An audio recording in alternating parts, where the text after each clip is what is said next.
Fourth day ng Alex Letos in a Cup. Silipin natin kung anong update dito sa ating mga tanim na lettuce. Fourth day, ikaapat na araw. So kahapon ay ito na siya. Wow, sprouted na lahat. Ba nagdoble? Hindi dalawa. Ang dalawa din. May hindi sprouted kagaya nito. Pero biyak siya. Okay.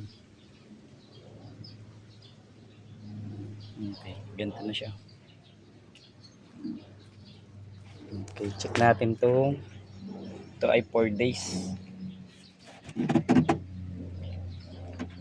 May mga nag-sprout din naman pala dito. May mga nag-sprout din. Kasi yung mga hindi masyado sprouted. Excuse me. Anyway, hayaan muna natin siya expose. So, halos expose na. Dapat yan ay ganito na. Kaso ito. Take note, ito ay same day. Iba ay late bloomer. Late bloomer. Iba nagdoble-doble na yung buto.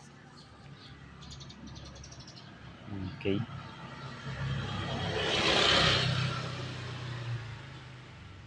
Baka nabuhay yung dati kong buto. May buto din niya na maliit eh. Pero ayun, hayaan mo siya. Yan o, kasi nagtaka ko ba't kagaya nito. Parang tatlo siya.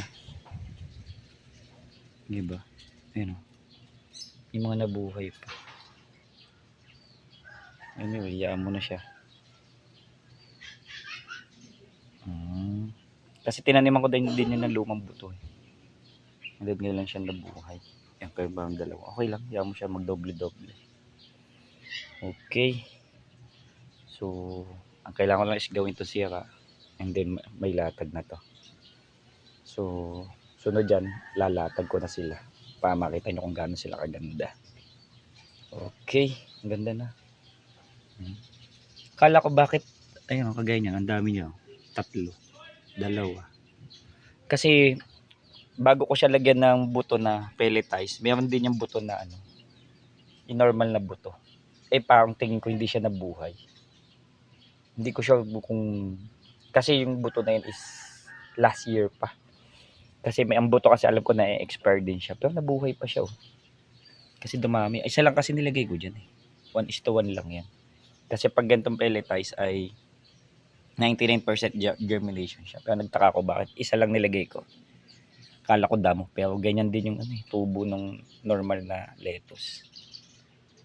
Anyway, at least the more entries you send, the more chance of winning. So, yan. So, maganda na siya. Nagdoble-doble yung tubo, no? Yung tatlo pa nga, hindi.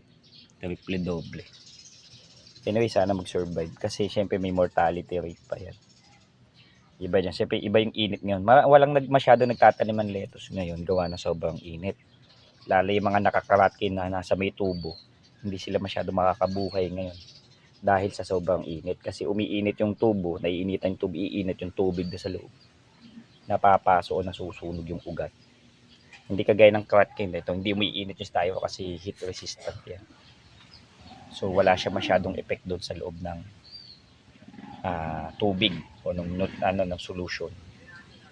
Hindi kagaya nung sa NFP, no? Iinit 'yon, hindi tatagal. Mamamatay 'yon. Pwede yun kung yung NFT niya, may insulator yung tubo. Lagyan may insulator. Pero ang ganda na. So kailangan ko na dito ay i-ano na siya. Ito ang dami din no. Doble-doble. Dati kasi nagtanim ako halos 2 box yun. Hindi tumubo. Tapos kaya napabili ako ng buto. Anyway, i-ano natin siya. Okay, ganda na.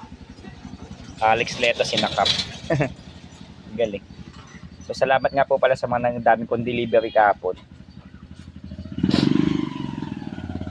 Naik and Tansa and then Rosario Cavite.